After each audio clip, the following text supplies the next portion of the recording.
When upgrading a switchboard, ensuring National Electrical Code or NEC compliance is critical. Let's consider a scenario where an existing 3-section switchboard has a 1600 amp main fusible switch and two 1600 amp feeder distribution sections on the same lineup. The main is fed from a 1600 amp fusible disconnect switch from a separate distribution switchboard. The plan involves removing and replacing the 1600 amp main fusible switch section with a new 2000 amp rated main lug only or MLO section, while retaining the two existing 1600 amp distribution sections. The 1600 amp feeder switch will be replaced with a 2000 amp rated switch and associated feeder conductors.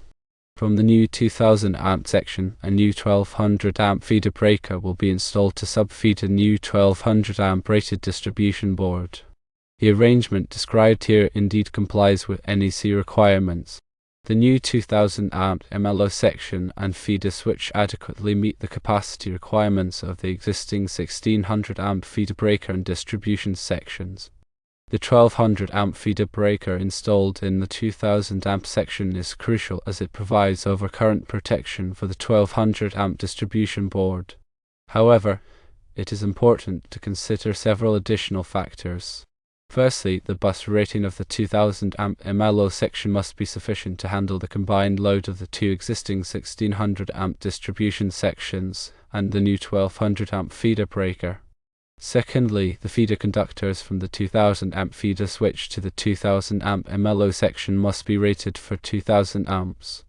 Thirdly, all connections must be made strictly in accordance with the manufacturer's instructions and all applicable electrical codes. To ensure complete compliance and safety, always refer to specific NEC articles. NEC Article 408 covers switchboards and panel boards.